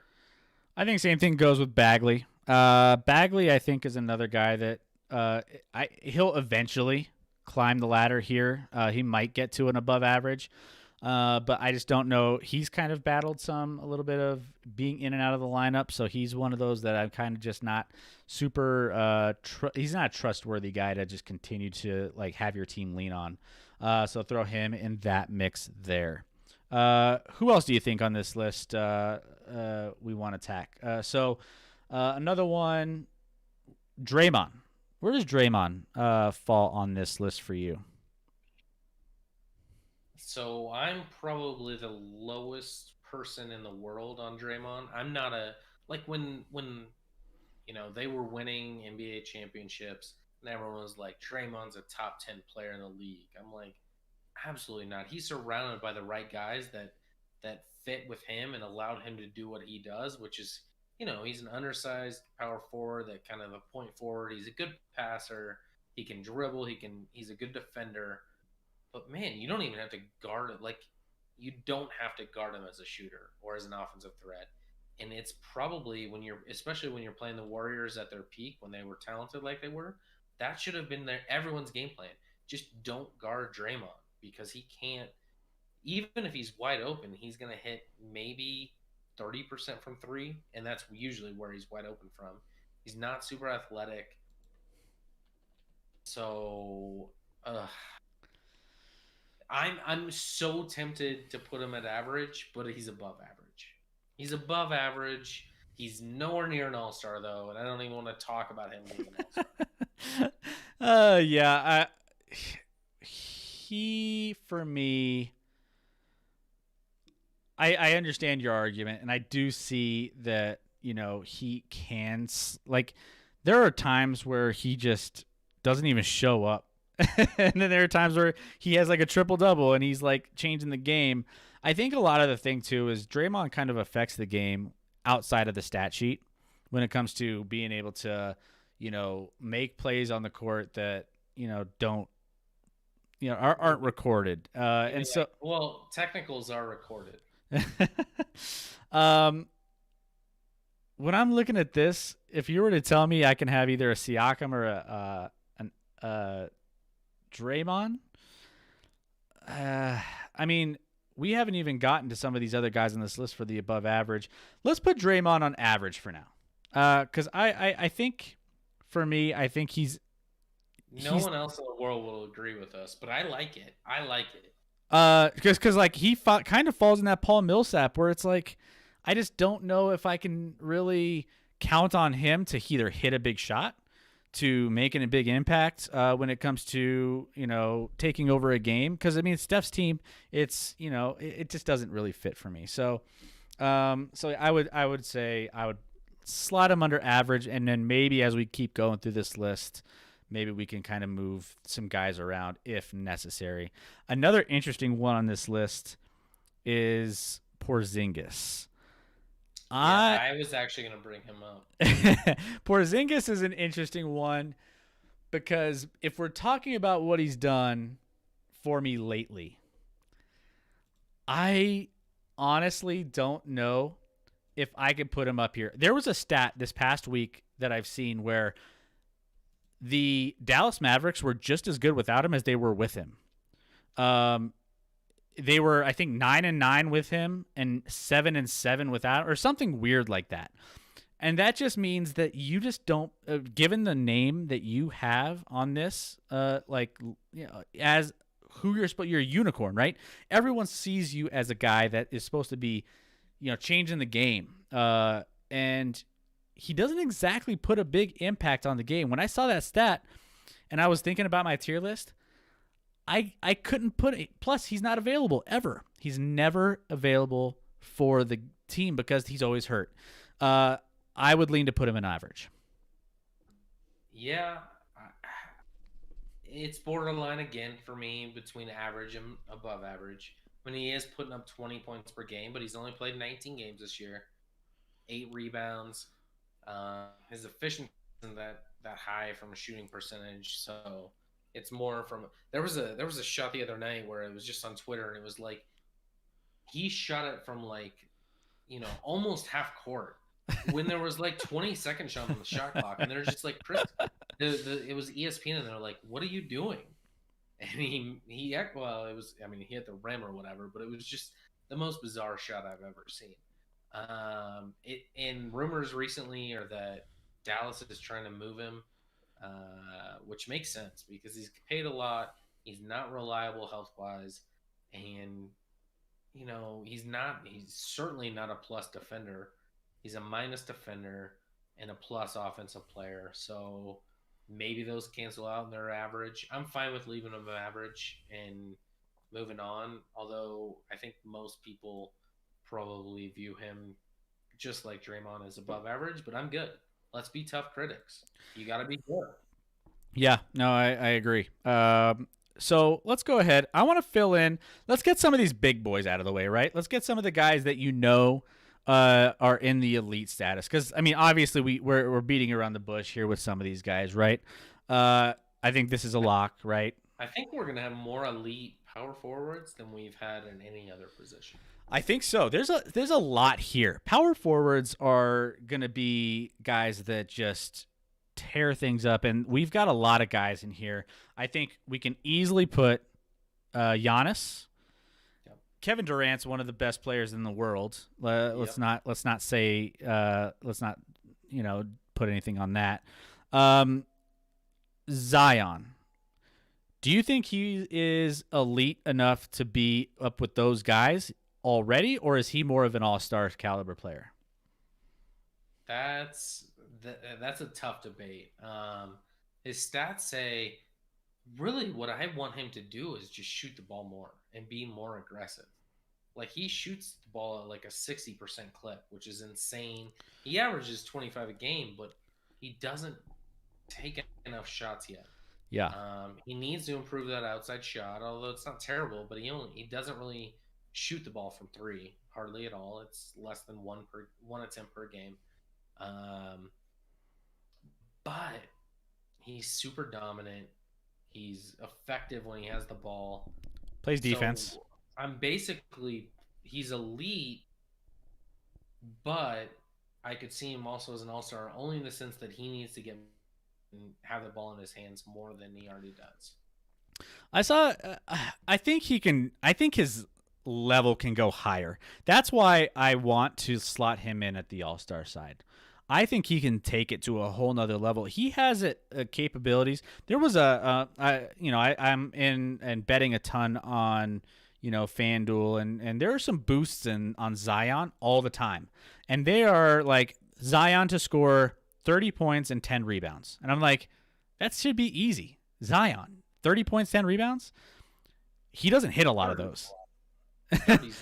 I think he's capable of that. I think he can take over games, and I think you're right. He needs to shoot more. I don't know if he's really hit that next level yet, which is scary for me to say. Like he still has that second gear that he hasn't shifted to, and so that's the only reason why I think he slots maybe in this All-Star, because I know he can get to a better spot. So I think if he didn't have the hype that he had, we'd probably label him already as elite. Yep. But because of his hype, we expect so much from him that maybe we're being a little unfair with the All-Star nod. But we want him to understand that there's an upper echelon he can get to, and he has more to offer for sure. He has more to offer. So yep. I'm fine slotting him at All-Star, but I still think there's another elite guy, unfortunately. And who would you slot in at that elite position? Anthony Davis. As much as I hate the guy, I hate him. I think he flails around. I think he dives all the time, but he's crazy talented. He can do it on both ends of the court. He's a great defender. He's a great offensive talent. The Lakers have clearly missed him quite a bit since he's been out with this injury. So, I mean, no one would not label him right now as a top 10 player in the league, I think. So it's hard to keep him out of that elite status, and I think he's there. Yep. Yeah, I definitely think he is one of those guys that just stands out. Without him, I mean, he's the main reason why the mismatch with he just does things with other teams that they can't account for, and when you have that, it's hard to match up with a guy of his talent level, being able to shoot threes, being able to hit the mid range, being able to get to the rim. He plays okay defense. He does flop around a lot. I know the frustrations as a Nuggets fan having to go up against Anthony Davis each and every game of that series in LA. I know it's tough, but I don't disagree with you here. I think he is in that range. Let's get a couple of these guys going. I want to say we are closing in on some of these. We're not going to put all these guys up. I think we're going to just put a few more up on the board, and then kind of, if there's any others that you guys want to see, let us know in the chat. So let's go ahead. Julius Randle's one that he's having probably the best career year of his life. I mean, he's doing things that I didn't even think he was capable of when he was with LA, and then he got moved, and he's kind of bounced. And I don't know. I mean, he has put together an all-star year for me. That's what they've labeled him in the NBA. Yeah, that's what they've and I mean, he's putting up. He put up triple doubles like a few times in the like he's just a stat machine, and he's just tearing up the league. So it's obviously fitting to throw him up there on the All-Star list. I think the same thing goes for Tatum. Yep. So Tatum is another one. Obviously, he's no-brainer All-Star level right now. He's an up and coming guy that's just he's still young, and he's he's going to be insane. To me, he's above Randle for sure, behind the other four right now, but he's slotted in at like number 5. But same tier as Randle. I agree with that tier. Yep. Yep. Okay, so we got a couple guys here that I don't know, could be fence guys. Maybe they're more fence guys for me. But I like my Gonzaga boy, Domantas Sabonis. Top 8 in player efficiency rating. He's an all-star this year. He got voted in on the second. He's replacing Injury replacement. Yep, injury replacement. So he didn't necessarily get in there. He's had a really, really good year. He's always played pretty well. And so I can actually see him on both these. But if you're asking me where he would fall if he was leaning one way or the other, I think he's on that all-star side of things. He is deserving of being a part of the all-star game, even though he was voted in for the injury replacement. I still think he's one of the best players in the league. Especially in the East, at his position when it comes to being an impact player for his team. The Pacers need him, and he is that heart and soul of that team. So I think he slots in at the all-star slot. Yeah, I don't disagree. He's an all-star. Played pretty well. I mean, he's averaging 21 and 11, so it's hard to dispute that. Pretty solid from 3, not great, 35% this year, but can stretch the floor. And he has a famous dad that used to play in the league. That was a lot of fun. I loved Arvidas. Yeah, no, I don't disagree. I think he's an all-star level. I would rank him and Randle would be competitive. I would probably put him above Randle, actually, on that all-star tier, but behind Zion and Tatum. But solid all-star. All right, we'll get a couple more under our belt here. I want to do these 4 on the right here. And actually, maybe an Aaron Gordon. Maybe let's do these next 5. So we got Aaron Gordon, Lamarcus Aldridge, Tobias Harris, Bojan Bogdanovic, and then John Collins. Now, I think, honestly, from this list, John Collins and Tobias Harris are kind of in a similar world here. They're very similar players in the sense that they're not maybe necessarily all-star caliber, but I do think you have John Collins above average. He kind of fits in that kind of, he can take over a game more so like than most. He's still in the top 10 in player efficiency rating, and he is one of the best players on that team. But I mean, behind Trae Young, I think he could be a highlight reel. He can take over a game. He can be, good player on the defensive side of things. I think he slots into the above average category next to Siakam. I would lean towards Tobias Harris there as well, but you might have an argument for him to be a little higher. What do you think on Tobias Harris? I don't think he's higher. Okay. When has Tobias Harris ever been more than the third best player on his team? Like, I feel like he's always maybe the third best player on his team. In Philadelphia, he's certainly not above Simmons and Embiid. So, he's slotted behind those guys. Obviously, Philadelphia is playing really well. He's putting up 20 points per game, but he's above average, but he's not an all-star in my mind. Just like John Collins, I agree with that one too. Yep. Aaron Gordon. Let's get him out of the way. He's kind of a weird one.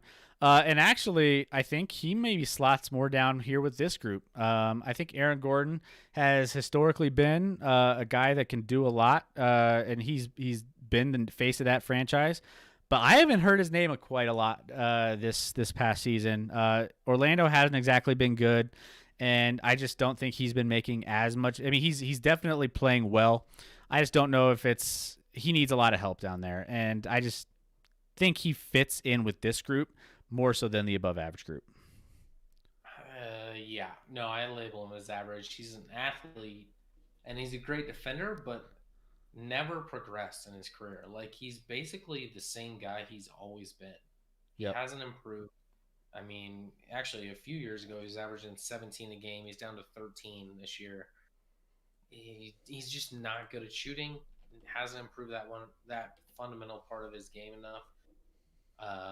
Great athleticism, great dunker. Obviously, he's been in the dunk contest before, and a great defender, but he's average for me. Yep.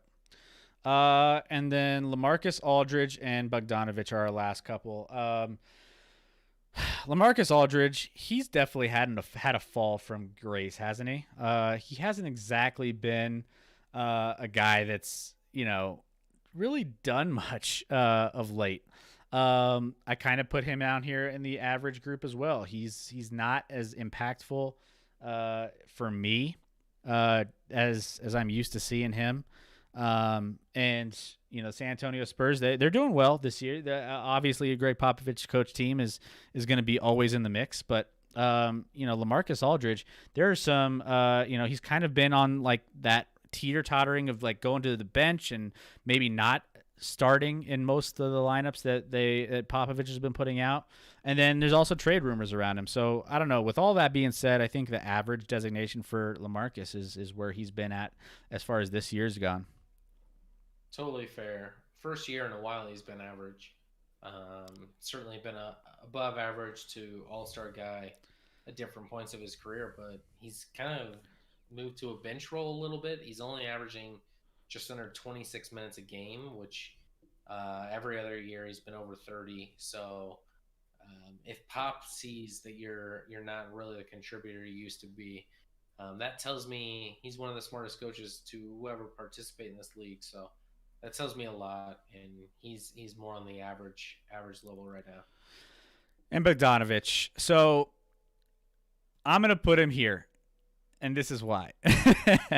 I think he's above average. I was teeter-tottering between the average and above average, but what he's been for that team, that Utah Jazz team, has been what they've needed. So he missed a lot of the season last year because of injury.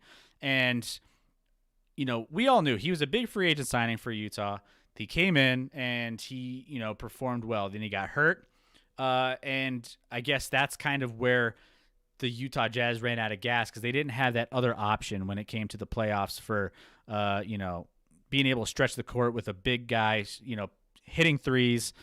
And he's been that for them all season long this year. He's been he may not have the best stats of a lot of these guys on this list, but the impact that he makes with his long shot and what he brings to that Utah Jazz team, the just the hard play, whether that's just rebounding, the intangibles, what he brings to that starting lineup, he goes in this above average category. And what they've done in Utah this year, I still am trying to figure it out. But they've been winning left and right. I think he's a big part of that. That starting lineup is insane, and I think he's deserves to be in this above average category.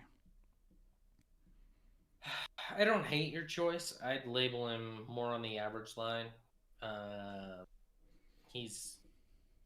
don't know where I'd rank him on Utah. Borderline third. He's certainly not top two. And he might not even be third. He might be... Actually, he's not third because I think Conley's better than him.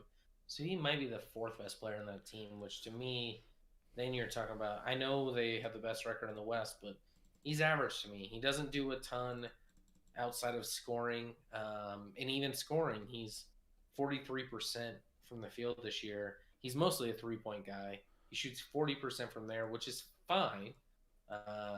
But he doesn't do a lot outside of shoot those threes from my vantage point, and I would label him as average, but we can leave him there. I'm fine with that. Yeah, I just, for some reason, that team with him in it, and maybe I've seen a lot of Utah Jazz games over the course of the last, month and a half. And, I mean, it's hard for people to, when you watch a game, see him as... If you were to just take a snapshot of some of these games, you would think he's one of the best power forwards in the league. And, obviously he's far from it. But in that system, he's thriving, and he's definitely playing above average for what they need him to do. And I would lean him above some of these other guys on the list below him as well. So that's where we have them. So this is our rankings, guys. Here's where everyone kind of panned out. A lot of elites and a lot of all-stars. A lot more than we typically have on these lists. Typically, there's one or two elites, maybe, and then everything kind of falls down below. But there's a lot of solid players at this position. This was a lot of fun to put together on this position. So if we got it right, let us know. If we got it wrong, let us know. Because we are typically right though. So How do I put in the chat we got it right? Oh man. Log in and yeah. So yes. So that is what we're rolling with here. So we are one away from completing our position rankings. We are hitting our centers next week. So that's going to be a big one. There's going to be a big debate. I think we know who the elite centers are in the league. But I'm going to challenge both of us to try to figure out which we're kind of homers. Who's the sole best center if we could pick one in the NBA? Because I think it comes down to two guys. And there's arguments for both, honestly. You can make an argument that your boy, Joel Embiid from Kansas, versus your other boy, Jokic, are the top two contenders for the elite position at the center. But there's a lot of other centers in the league. You have Rudy Gobert. You have, some of these other guys that, you love Rudy Gobert. Every team has a center. Yeah, you love Rudy Gobert because of his athleticism and his style, and he's just kidding. You don't think anyone should be watching Rudy Gobert. Well, I just don't think not that he's not deserving of an all-star bid. I just don't. No one wants to watch him in an all-star game. Very true. Very true. So that's what we're going to be going at next week. I think there'll be some fun debates on some of those guys, and we'll see what happens. But that brings us to the end of our show here. We are so happy to have you guys join us across all of our platforms. Facebook is in progress, so we're going to be getting that fixed. But as far as anyone who was watching on YouTube and everyone on our Twitch family who was watching, thank you so much for being a part of the stream. It means a lot. Thanks for just watching. I know it was kind of quiet in the chat today, Scotty, but hopefully we can get some more participation here on our next stream because we love to hear all your voices. We love to see who's joining us, and we love to say hi to you guys when you guys pop in. So make sure that next time you guys come, hey, jump in, have some fun, throw some takes out there. It means a lot to us, and we love seeing what you guys have to say. So, yeah. Thanks for joining. Like he said, love for you guys to jump in the chat next time, and we'll look forward to all the things that are coming up. We're not far from everything we talked about at the beginning of the show with NFL free agency and draft and All-Star Weekend. We'll get to talk about with the NBA and NHL and all this stuff. So we're excited to talk to you guys about it. Baseball's winding up and started spring training, so we're going to have a lot to talk about. Absolutely. Hit us up on all the social media accounts. We have Twitter, we have Instagram, all the different social medias, so you could always follow us on all those.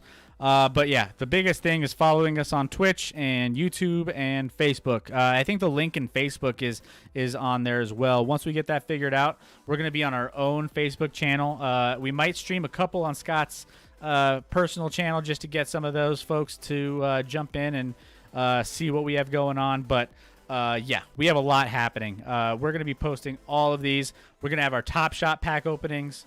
We're going to have, all these different things happen. Maybe that we need to schedule that Top Shot special for one of our shows coming up as well. Maybe that's our next Wednesday show if we are able to get some packs over the course of the All-Star break. Maybe we just make an pack opening and a Q&A for Top Shot. That could be fun. So, thank you guys all. We will hope to see you here on I'll be on Friday afternoon, and then we'll be back, both of us, Scott and myself, in your Twitch feed on Sunday night. So that's going to be 7:30 Mountain, 9:30 Eastern. So we're going to be hot with you there as well. Hit that follow button. Have a great rest of your week. We will see you Friday for happy hour here on the Action Lab. Can't wait. Help me with that. I had a bad week on the Optimal Prime. Can only go up from there, from a 2 and 5, Scotty. Gonna bounce back. Bounce back. We got to keep above average, above 50% on that. And we've had a great start, so hopefully we could do that. But have a great rest of your week. We'll see you Friday. Love y'all. See you next time.